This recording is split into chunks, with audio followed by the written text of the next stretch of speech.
Here to read chapter 14 of our One School, One Book, The World According to Humphrey. So if you have your book, go ahead and open to chapter 14 so you can follow along with me as I read. If not, you could just enjoy listening to me read the book to you. Chapter 14, Hide and Go Squeak. Apparently, the day after Thanksgiving, humans do two things: eat leftovers from the day before and go shopping. Mr. Brisbane didn't go shopping, of course, but Mrs. Brisbane left early in the morning. After telling Mr. Brisbane that there were plenty of leftovers for him in the refrigerator, so there I was, stuck with old Sourpuss, and all he did was sit in his wheelchair looking unhappy. I'd much rather have been hanging out with Principal Morales or chatting with Saya's family. I could have been tricking Miranda's dog, playing cards with AJ's family, or watching Aldo balance a broom on his finger. But no, I was watching a sad and grouchy old man act sad and grouchy. I could have just settled in for my nap, but I remembered what Mrs. Brisbane had said. This man had to get out of his cage. "Out of your cage," I squeaked out loud without realizing it. "Quiet, you little rat," Mr. Brisbane growled at me. Then he wheeled over to the front window and stared out. Okay. If he wasn't going to get out of his cage, then I'd get out of mine, because I had a new plan. Mr. Brisbane didn't notice me open the lock that doesn't lock. He didn't see me scamper out of the cage, across the table, and onto the couch. He wasn't aware that I leaped down to the floor. He didn't even think about me until I stood in the middle of the living room and said, "Catch me if you can." I know he only heard me squeaking, but I sure got his attention. He was as surprised as could be to see me there. "How did you get out? And how am I ever going to get you back in?" He rolled toward me. "Come on, whatever your name is. Let's get back in the cage." I let him get just close enough to reach me. He bent forward, cupping his hands. But just as he reached out to grab me, I dashed over to the opposite side of the room. "You little rat," he said. "You can't outsmart me." He rolled over to the closet and took a baseball cap off a hook. Again he approached, and I let him get almost within arm's reach. This time he raised the baseball's cap and said, "Okay, fella, let's play ball." "Well, we'll see about that," I squeaked as I bustled off to the living room.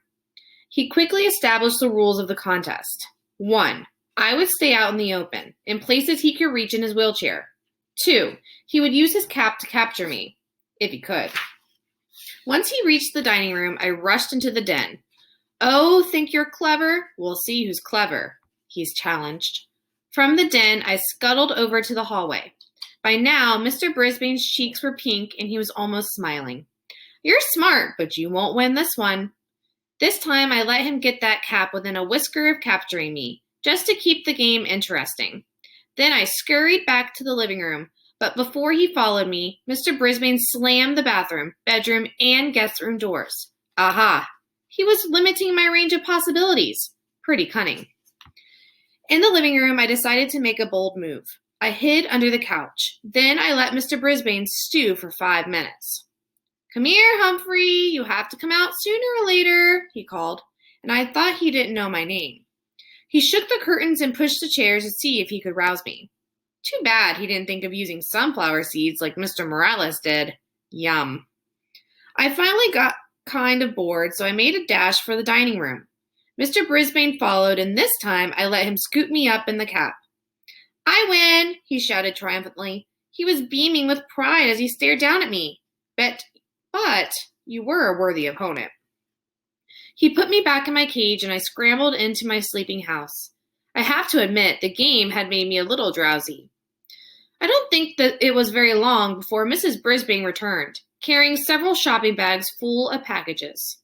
"What happened, Bert?" she asked when she saw her husband. "Nothing," he said.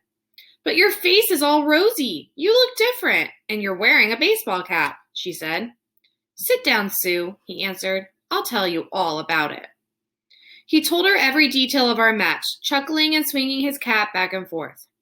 "I guess there are some things I can still do," he said. "Now, how about a game of gin rummy?"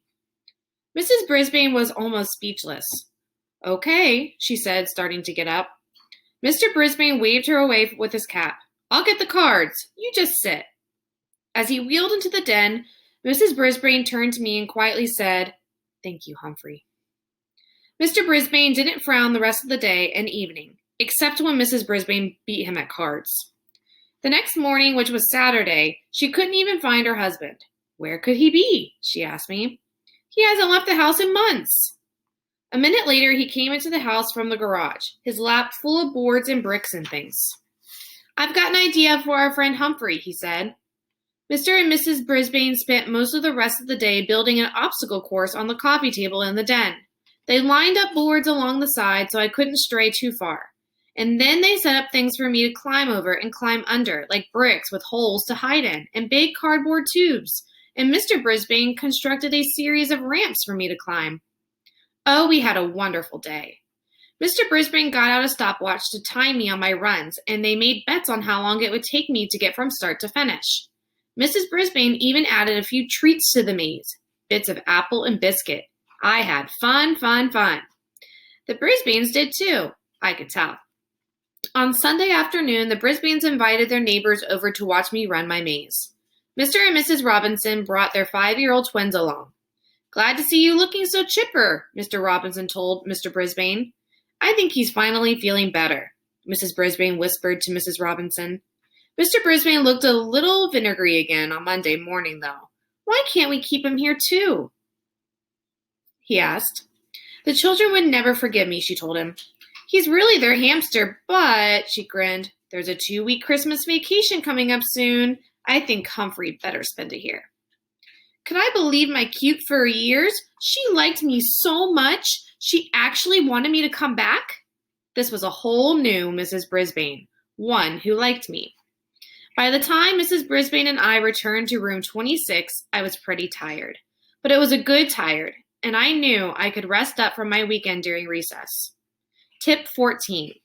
Hamsters should be let out of their cages to run in a closed environment for an hour or two at a time. That is the end of chapter 14. Thanks for reading with me.